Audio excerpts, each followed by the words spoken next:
Okay, today we are continuing off where we left off yesterday. Now we will be writing square root functions from the graph. So remember our two forms of the equation are a vertical stretch, square root of x minus h plus k, or g of x equals 1 over b x minus h, and that should be a plus k. All right, now the first part of writing an equation is to identify the initial point. Our initial point will always be the HK. So first identify your initial point, your starting point of your graph, and that will be your H comma K. And then we're going to do it a little different from the steps you see in your book. So one, identify HK from the starting point.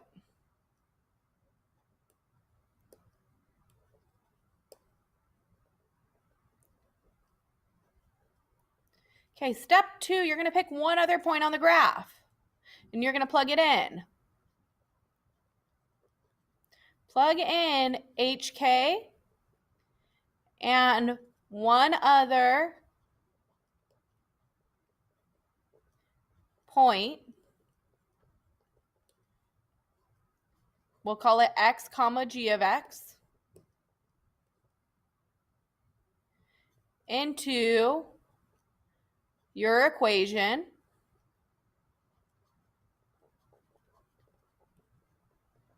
and solve for a or b.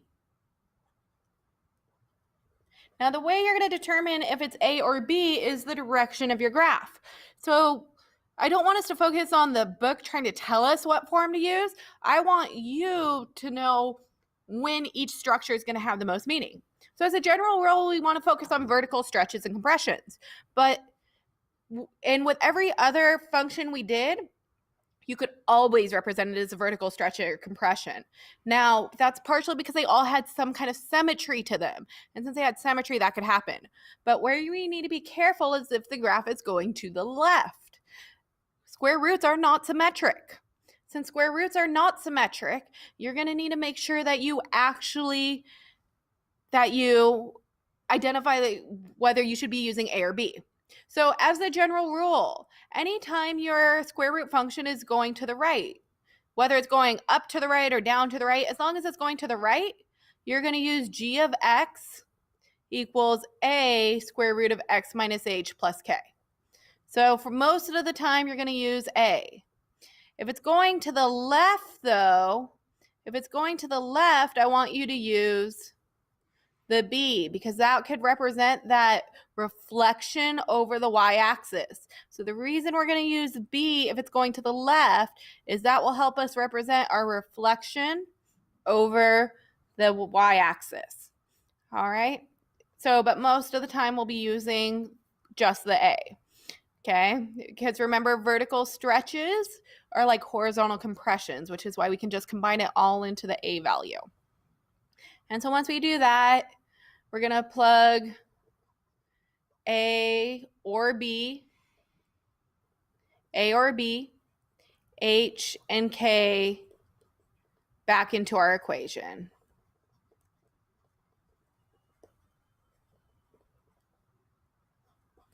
All right, so I'm going to go ahead and skip example A. The book does it in a different strategy, and I really want us to go back to how we've done it for cubics and quadratics and absolute value functions. All right, so I want us to be using the same process every single function we do. That way you're not having to learn something new. Remember, with every other function, when it was a cubic, wherever the center of that graph was, that was our h and k. With a quadratic, our vertex was our h and k. With a absolute value, our vertex was our h and k. So every single graph has some point that you can always identify as your hk. So you always start by plugging in hk and one other point on the graph. If you always plug in hk and one other point on the graph, it becomes really easy to be able to solve for the rest of your equation. And that holds true for every equation. Okay, it holds true for every equation we do. Remember, if you needed more time to write, All you have to do is you can hit rewind or pause the video when you need more time. All right, so let's look at B. Okay, so again, I'm not going to be doing the full work the book does. All right, we'll be doing it a little bit differently. So we're not going to be doing this part of their work. We're going to do that part a little differently. So first we want to identify the initial point. So if we look over here, if you look at the lines, they're actually counting by ones. 1, 2, 3, 4. So this is -2, comma, -1, because vertically they're counting by ones as well. And then this other point on the graph here, this one that's labeled, that is -1, comma, and that's up at 2. So -1, comma, 2. All right, so my initial point though, where is this graph starting? It starts down at -2, -1. So that means my h is -2 and my k is -1. All right, and so now I'm going to go ahead and do my x and g of x. And so if I take my other point of -1, 2, that is my x and g of x. All right, so now I'm going to plug it into my equation. Since this graph is going to the right, I will be using my vertical stretch of A.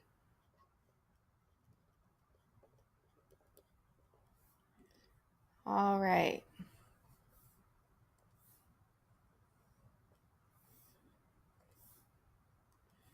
Okay, so g of x, this whole thing g of x becomes 2. That whole thing g of x becomes 2. I don't know what A is. The square root of x is -1 minus my h value is -2 plus my k is -1. So I'm going to write that as subtract 1. Okay, now I want to get my term with my a by itself first. So to get this term by itself, I have to get rid of that subtraction. So I get rid of that subtraction by adding. So I get 3 equals a, and that becomes the square root of -1 plus 2. Well, -1 plus 2, that's 1. And the square root of 1, well, the square root of 1 is just 1. So we would say that 3 equals a. So my final equation, I can go back and write, and I can plug in 3 for the a value, and then it's x minus h. But notice it was x minus -2, so I can write that as plus 2. And then it's plus k, which is -1, so -1. So my final equation is 3 square root of x plus 2, subtract 1. We're going to do number 6 together, and then I want you to pause the video and try number 7.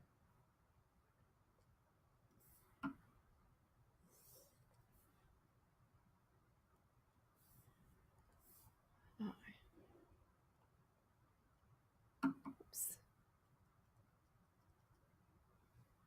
All right. All right, number 6. Again, I'm not using their rules here. I'm going to go ahead and be using my own. All right, so there we go. G of x equals, I'm going to use a square root of x minus h plus k.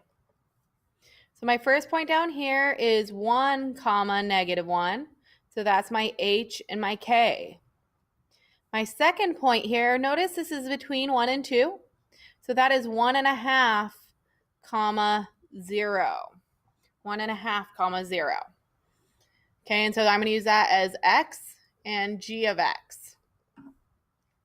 So I get 0 equals, I don't know my a value, and I get the square root of x is 1.5 minus h is 1, and it's plus k, but that's -1, so I'm going to write that as -1. So first thing I want to do is I want to get my term with my a by itself, so I add 1 to both sides.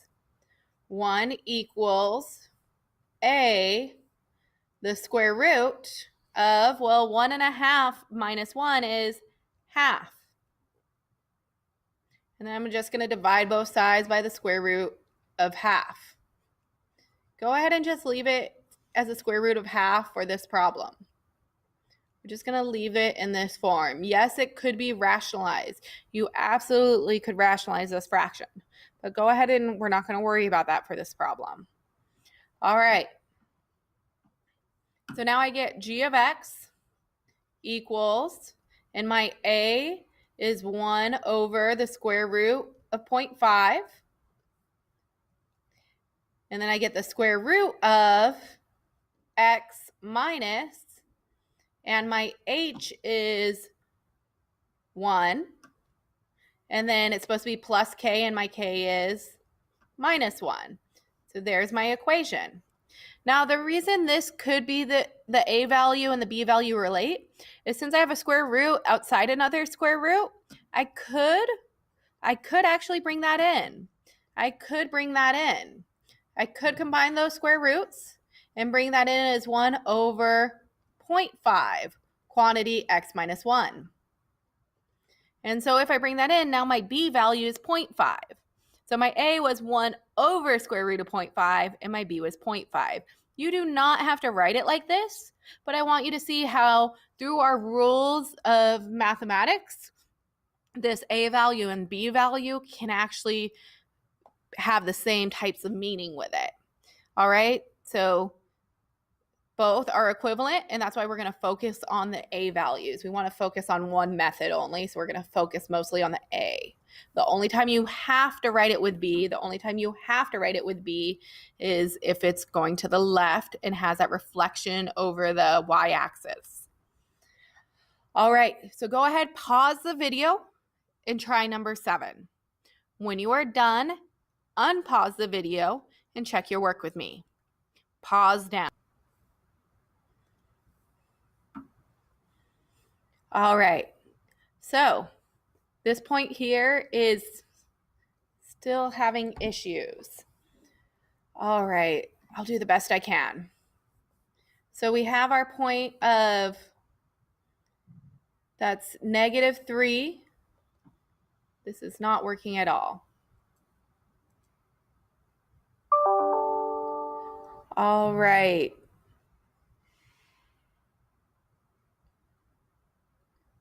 So at this point, I'm just going to have to apologize. My system, well, let me try one more time resetting both systems, and then hopefully I can edit this video shorter.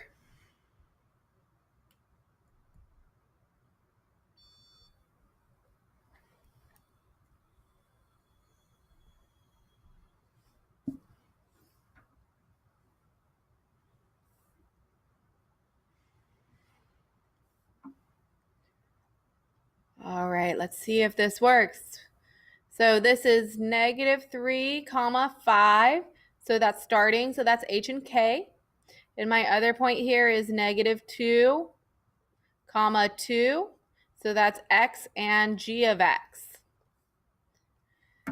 So I'm going to get not g of x, sorry.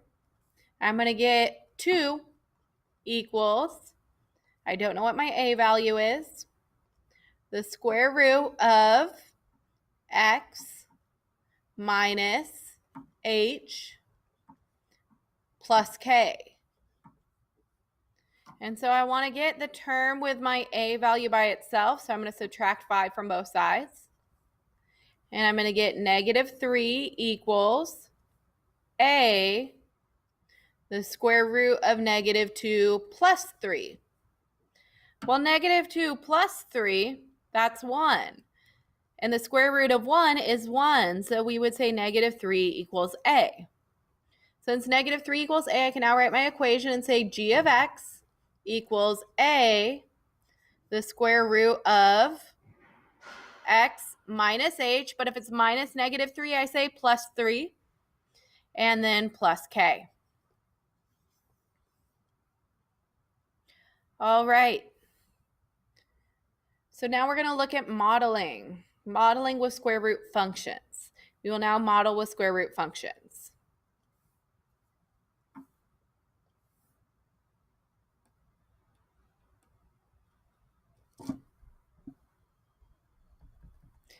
Now, one thing we're going to look at with modeling square root functions is we're going to look at how our rates of change happen. Average rate of change is my slope of my secant line.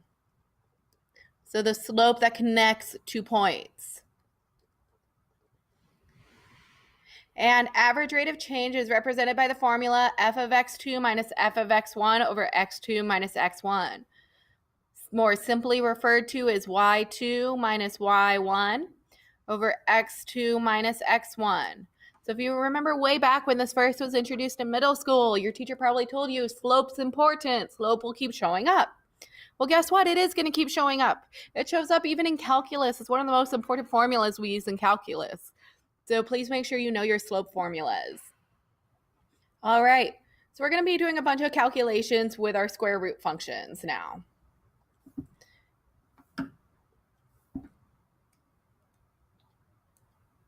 All right, so the approximate t period of a pendulum is given by the formula t equals 0.32 the square root of L, where L is the length of that pendulum. We're going to create a table using the lengths of 2, 4, 6, 8, and 10. We're going to calculate how much time it takes for it to make a full swing forward and back. And then we're going to plot those points. And then we're going to figure out the rate of change between the first set of inches, between 2 and 4 inches, and the last rate of change between 8 and 10 inches. So when you put this in your calculator, if you're using the regular scientific calculators, you're going to do 0.32. You're going to do the multiplication symbol. You're going to hit second, and then you're going to want to look for the square root button. And the reason we have to hit second is because the square root is above the x squared button. If you hit, so when you're going to physically hit the x squared button, but if you look above the x squared button, it's going to say square root above it. So by hitting second, it lets us select x squared. All right, and then you're inside that, it's going to create a parenthesis. So without you having to hit it, a parenthesis shows up. And you're going to type in whatever x value it is. For example, for the first one, we're going to put in 2. What you need to do is then hit a close parenthesis and then the equal sign. And that's going to apply the order of operations and solve your equation for you. All right, so when you do that, you get 0.45, 0.64, 0.78, 0.91, 1.01. When we plot it, we're also going to include 0, 0, because if a pendulum has 0 length, then it will take 0 time for it to swing. And so that gives us our full curve of possibilities. And so notice this nice smooth curve over here. Now the average rate of change is going to be comparing these first 2 points. And this will be my x1 and x2. And this will be my y2 and my y1. And then we're going to compare the last 2 points. So that's my x1, x2, and my y1. I switched these up, guys. My bad. x1 always goes with y1. x2 always goes with y2. So x1 with y1, x2 with y2. All right. So let's look down and look at the average rate of changes that we're getting. All right, so they did the y2 minus y1 over x2 minus x1 and got 0.095. y2 minus y1 over the 10 minus 8, they get 0.05. So how do these two numbers compare to each other? How does the first one compare to the second one? Well, 0.095, that's bigger than 0.05. So what's happening is the change in inches at the very beginning of our pendulum is going to cause a huge change in time. But as you get longer pendulums, that change in time isn't going to be as significant. So the change in time, the amount the change of time happens becomes less. The change of time is always increasing. Notice all these rates of change are positive. So the length of time will always go up, but it's no longer going to go up as fast. We have one last example to do, and that's example B. And it's talking about stopping speeds. It's going to help you see where did those stopping speeds come from? How did somebody determine what car length you should be behind another car to stop safely while driving? And so this will help us see both from large surface streets to freeway speeds to going illegal freeway speeds, and get a good feel for how many car lengths you should be. So notice we're looking at a car with good tires on a dry road. If your tires are worn, it's going to take you a lot longer to stop. If the ground is wet, it is going to take you a lot longer to stop. So notice that, like, anytime you read something in your driver's handbook, it's with the assumption that your car is properly maintained in ideal conditions. If they're non-ideal conditions, you have to be even safer. All right. So the formula that was created to determine the relationship is the square root of 96 times d. Okay, so they after testing a bunch of cars, they found that on average, the length of time it takes the speed that you can be driving and the length of the distance is related by square root of 96d. So your speed is in miles per hour, but this distance is in feet. Okay, so if you're following 20 feet away from a car, how many miles per hour can you be driving? And so on this one, notice my multiplication is under my square root. So be sure you do your multiplication inside the square root. So what I'm going to do on my calculator is I'm going to hit second. And then remember that the square root symbol shows up above the x squared. So I hit x squared after I do second. And then that's going to create a parenthesis. Inside of there, I'm going to do my 9, 6. And I want to do multiplication inside. So I'm going to hit the multiplication button. And for the example of 20, I'll hit 2 and 0. And then I'm going to do the close parenthesis button. And now that I've created this statement, I'll hit the equal sign. And your calculator will be able to do this full operation for you. So I'm going to get 96 times 20. And so I'm going to round up to the nearest mile per hour. So I get 44 miles per hour. So go ahead, pause the video, see if you can fill out the rest of this table. Okay, and then unpause to check your answers.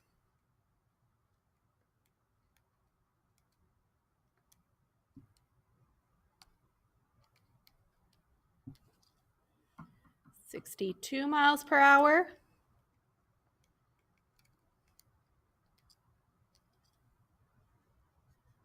$76 miles an hour. Sorry, 70, yes, miles per hour. 88 miles an hour.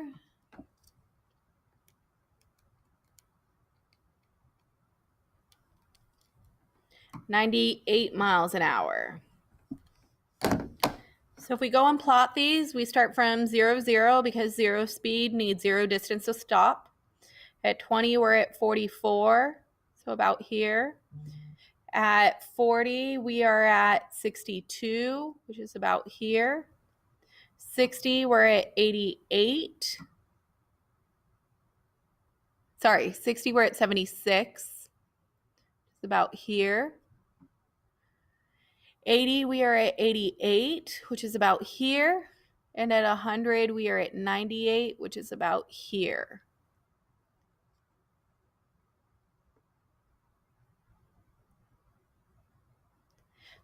So just visually looking, you can see that I have a huge increase in the amount of speed I can drive with very little distance. So 20 feet, I can have a huge increase of speed.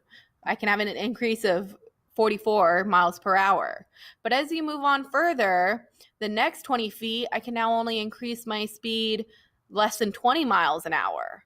And as we get further along, I can increase my speed less and less. So like this final 20 feet, it's less than 10. So now we're going to go ahead and calculate the rates of change. So we're going to calculate it between 40 and 20 and 180. So between 40 and 20, the output of 40 was 62 and the output of 20 was 44.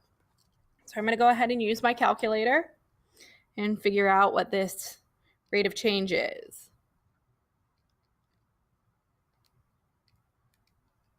So I get 0.9. So for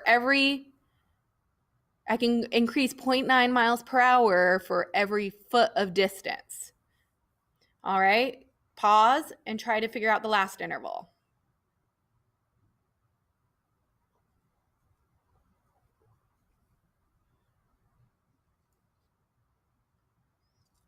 All right, you should have gotten 0.5. So now I can only increase half a mile an hour for every foot of distance. So notice it's decreasing. It's decreasing. All right, and so guys, just to get a feel for what this means, because how far is 100 feet? Well, based on the average length of a car, not a truck, but an average length of a car, that's 100 feet is 5.8 cars. So you have to have about 6 car lengths between you and the car in front of you if you're driving 98 miles an hour, which you never should be. Okay? If you're going 88 miles an hour, you would need about 5 car lengths. Okay, 4.7 car lengths. 76 miles an hour, even though you shouldn't be driving that fast, that's a more realistic amount that you should be, and that's 4.5 car lengths. I don't know about you, but on the freeway, the most I tend to see people is 2 to 3 car lengths. And yet, if they're going 76 miles an hour, it should be closer to 4.5 car lengths. This is why rear end collisions are so common on freeways. It's because people aren't taking into consideration these stopping speeds. They're just trying to follow a general rule of thumb of 3 car lengths. That's in the driver handbooks. But that 3 car lengths is actually for that speed of 62 on there. Okay, 62 miles an hour, 3 car lengths is going to be enough to stop. Okay, but as soon as you start going faster, you need more car lengths. Okay, so keep that in mind. The faster you drive, the more space you need to give between you and the car in front of you to be safe. Okay, don't ride the car in front of you to say, hey, I don't want anybody cutting in front of me. Be safe. Give yourself extra space so you don't end up in a rear end collision. All right, so your homework is page 506, 10, 15 to 17, and 21. And you will need to take a picture of number 21 and post it on Google Classroom. Have a good day.